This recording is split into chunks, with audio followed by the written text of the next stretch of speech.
Boxing update po tayo mga idol. Cuadro Alas Casimero, tinawag na bading itong sina Uya Inoue at wala na itong pakialam sa kanya dahil alam daw ng buong mundo kung gaano ka duwag at takot itong sina Uya Inoue sa kanya. Marami daw dahilan itong sina Uya Inoue na lumaban sa kanya, kung di pa drug test siya, kung di mahina siya, kundi walang disiplina, kung ano-ano na lang ng reason ang sinasabi ni Uya Inoue para makaiwas kay Casimero. Alam daw ng mga tao sa Japan kung gaano kaduwag itong si Uya Inoue.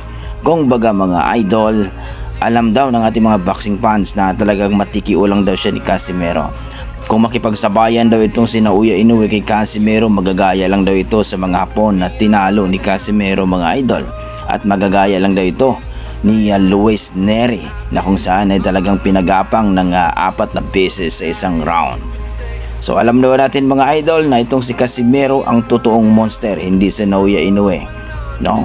Pinakita daw ni Casimero kung paano daw pinagapang ni Casimero itong si Luis Neri, pero ang sinasabi daw niya na Uya Inoue na walang disiplina itong si Casimero at kung lalaban daw siya, kailangan daw talaga magpa-practice. At talagang mas duda pa itong si Uya Inoue kay Casimero mga boss. So ayon kay Casimero, walang pakialam daw siya dito. Mas makapokus daw siya kaya nakatani mga idol itong si nakatani sapagkat talagang aalis na daw itong si Uya Inoue dito sa Super Bantamweight Division at aakyat na ito sa Featherweight Division. Kaya naman daw talagang mababakanti ang WBO belt sa Super Bantamweight. Kaya nakapokus daw sila dito kaya nakatani. Pagkatapos daw ng mga isang buwan daw mga idol ay magte-training na daw itong si Casimero para sa kanyang title belt. So mukhang nangangamoy title belt na ito mga idol sapagkat itong si Casimero ay pinangakuan ng kanyang promoter na title belt na ang susunod na laban niya. So umaasa ang ating mga boxing fans mga idol na itong si Casimero ay lalaban na for title belts. So napakagandang balita nga ito mga idol kung sakaling matuloy na itong si Casimero kay dito kay Junto Nakatani at title belt na ito ang mangyayari. Ang tanong dito mga idol, kakayanin ba ni Casimero itong si Junto Nakatani dahil medyo mahaba din ang galamay nito? Hindi ba mahihirapan si Casimero?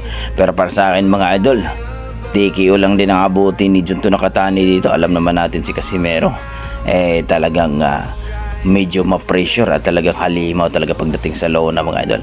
Unpredictable talaga ito gumalaw sa lona mga idol. So kayo, anong masasabi nyo dito? Please comment down below mga idol. Sa kabilang banda mga idol, Donaire versus JC Bam Rodriguez mga idol. Posible daw mangyayari ito sapagkat itong si JC Bam Rodriguez ngayon ay kampiyon na po sa WBE Bantamweight Division at rank number 3 itong si Donaire. Kung baga mga idol nangangarap itong si Bam Rodriguez din dati na makalaban itong si Donaire. Kaya ito mga idol, posible daw mangyayari at kayang-kaya pa daw ni Donaire na pataubin itong si JC Bam Rodriguez. Medyo maliit lang itong si JC Bam Rodriguez mga idol pero matinik din sa lona. Kumbaga mga idol, pagdating sa bakbakan medyo ang experience talaga dito kay Donaire mananalo. Pero ang problema mga idol, ang stamina ni Donaire dahil may edad na baka hindi kakayanin. So kayo mga idol, anong masasabi niyo dito? Kakayanin pa kaya ni Donaire itong si JC Bam Rodriguez? O matikio lang itong si Donaire mga idol? Please comment down below mga idol para ating pag-usapan. Maraming salamat. Hindi ko na yan. Wala na akong pakialam dyan.